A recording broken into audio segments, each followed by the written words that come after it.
So, welcome back. So, our final main story of the day is what has been happening in the Netherlands. I believe this is truly, truly fascinating. I think in the earlier segment, I mentioned briefly the word ESG. And for those of you who are not aware, so here in the EU, there are new laws or new framework that have been introduced and voted at the European level. That is called the Corporate Social Responsibility Directive. Now, on paper, it's something that sounds good, you know, where on paper you would think that it is good, in fact, to take care of our environment. It is good to put in place measures to mitigate climate change. All of those things are really important discussions and topic that we should do, right? And as I said, being good stewards of our planet is something really important.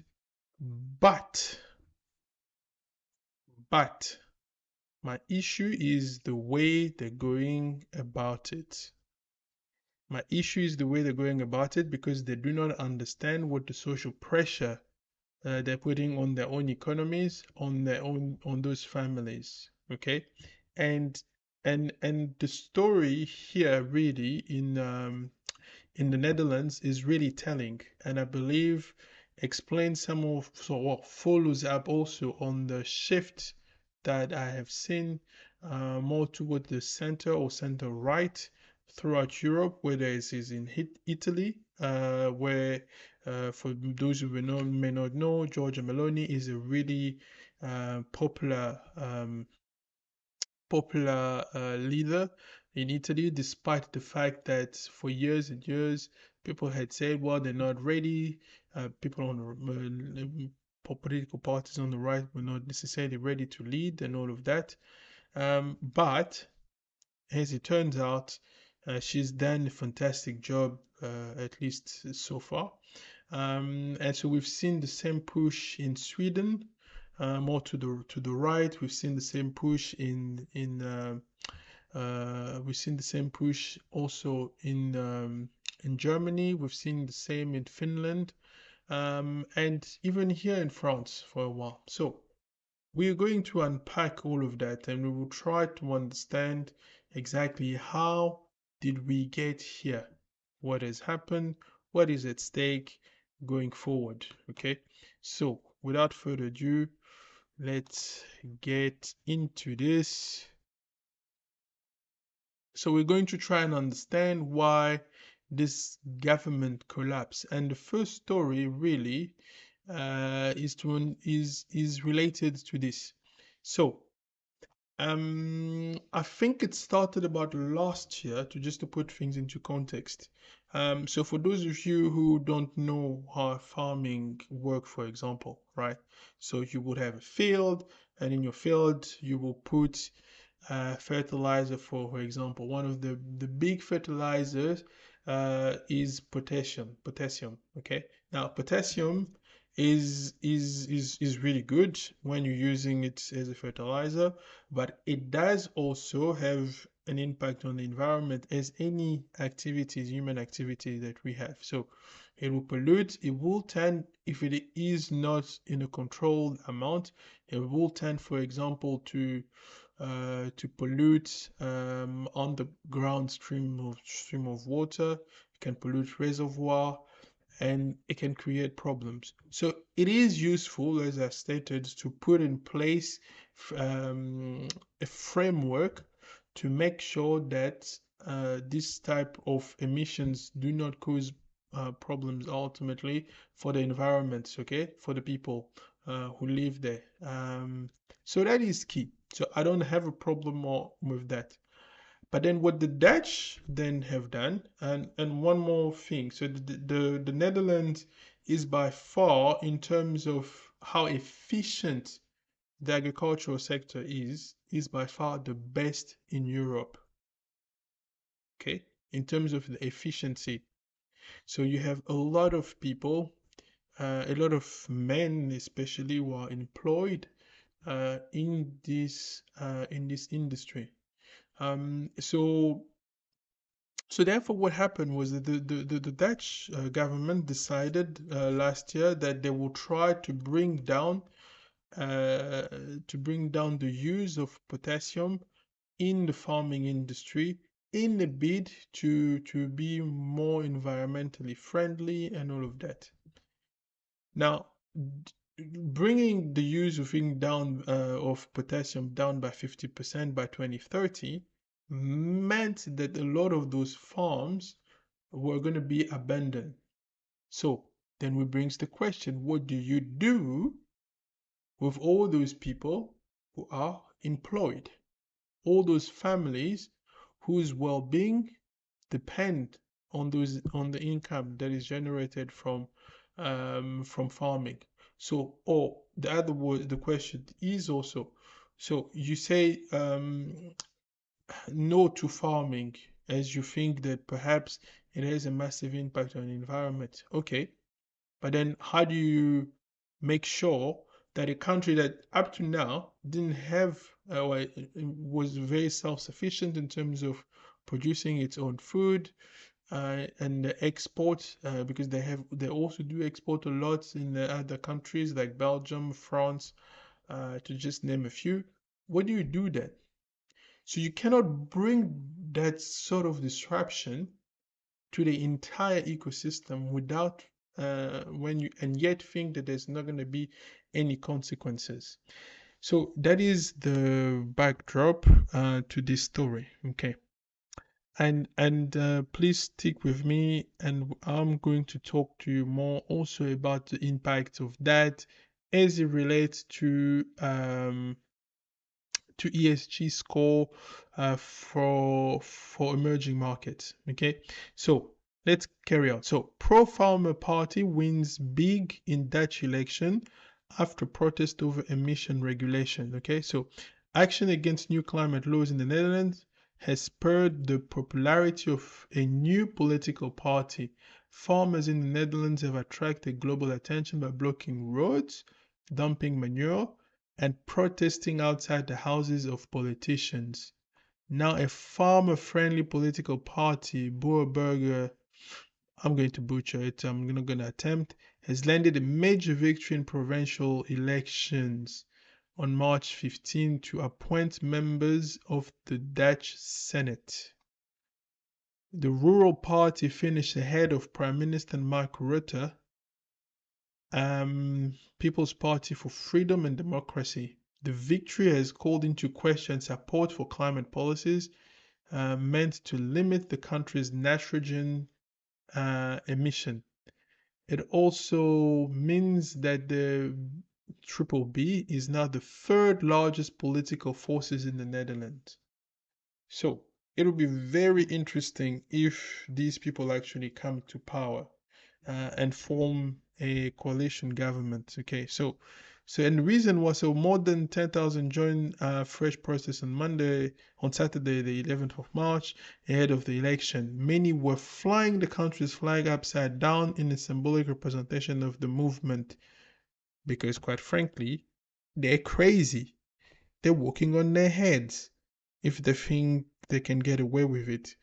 They say that the new regulation to cut nitrogen emission have been exaggerated, and current proposals to solve the problem are unfair and ineffective.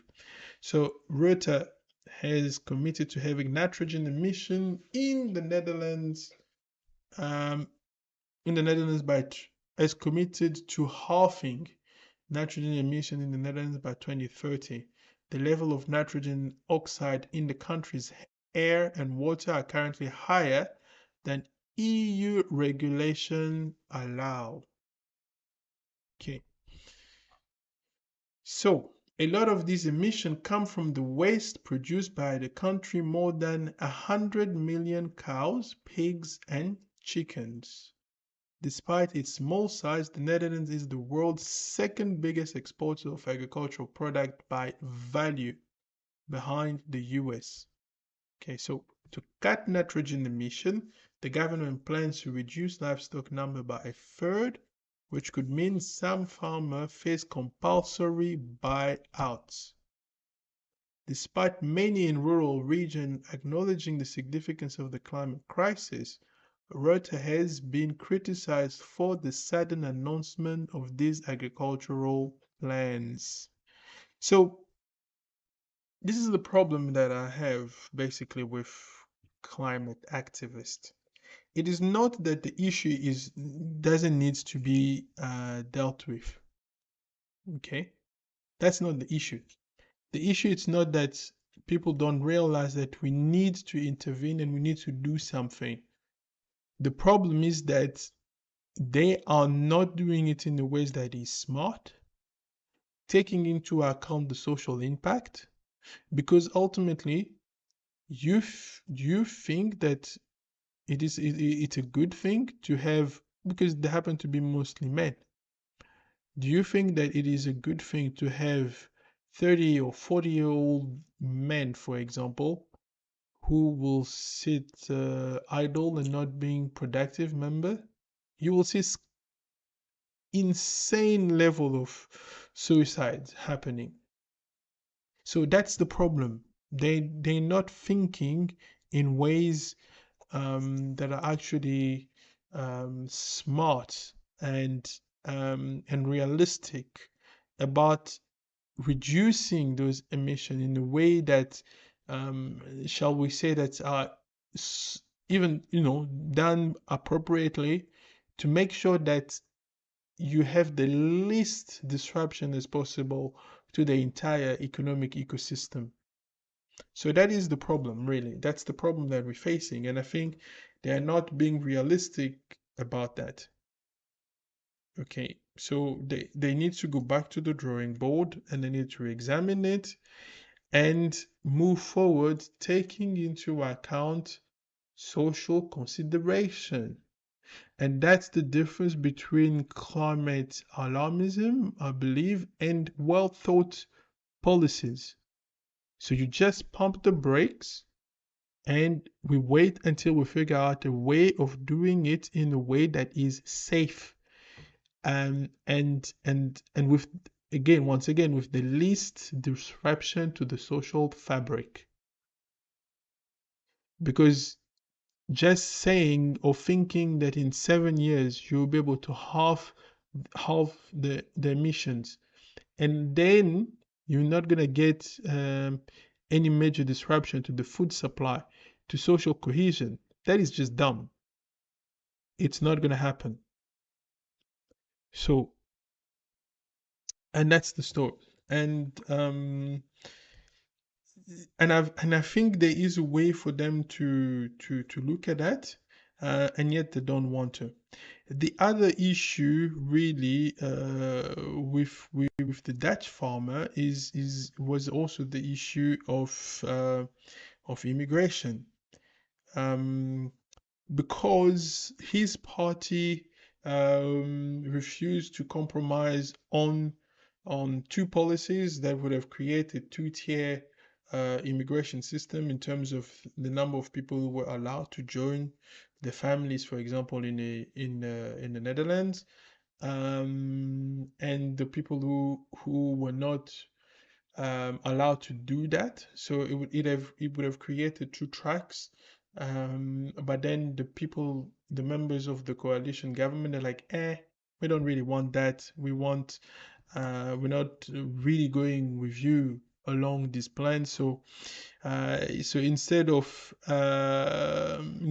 making um, instead of really compromising on that, the current prime minister that just decided to bring down the whole government. So his whole government all were forced to submit their resignation. Now, why is this important? So I mentioned the shift towards the right that is happening in Europe, and the other thing that has become very clear to me as relates to France, for example, where we've seen record number of distraction happening just in the during the riots following Nahel's death. Um, So it is right to try and understand why, because my take, and I think I've covered that in a previous video, one of the reason why it is like that, it's because there is no social cohesion.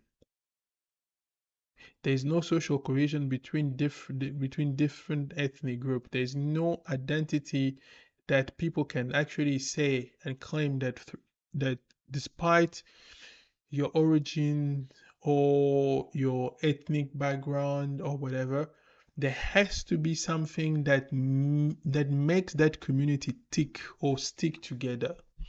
And when you don't have that social cohesion, so what happens is that people then turn to their individuality. So you form groups along those individualities.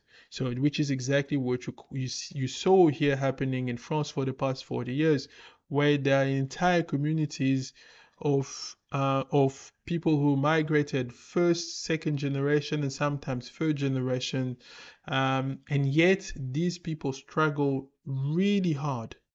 They struggle very much because um, uh, and they all tend to go in the same area, which then put pressure in on the infrastructure in these areas. So I will probably do another video on the topic to just show you, for example, in France, where there were schools that were left really in terrible um, conditions, and according to the reports, like even the toilets were not in conditions that normally you would be happy to have your kids in, and it's so terrible, but that is the reality. So we need to have this type of conversation with people on what do we do with immigration as it relates to the social fabric. And the people who don't want to have this conversation and who are only interested by fear of what they perceive to be only things that can be seized by racist people on the far right, I believe they're making a mistake. We've seen it in France, and France can help serve as a warning of what not to do, in my opinion. We need important debate that happen. We need to rediscover again what, for example, will solidify social cohesion. And if we can't, then it's a problem.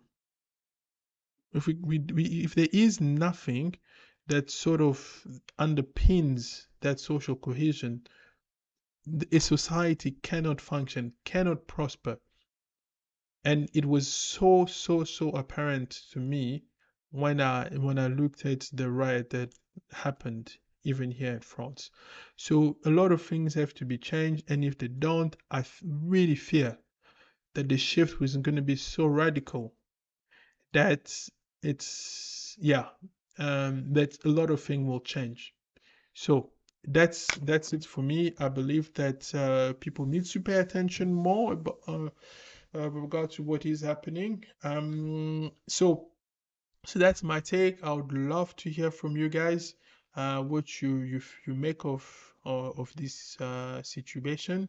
So once again, please don't forget to comment, like, subscribe, and share my video with your friends and family.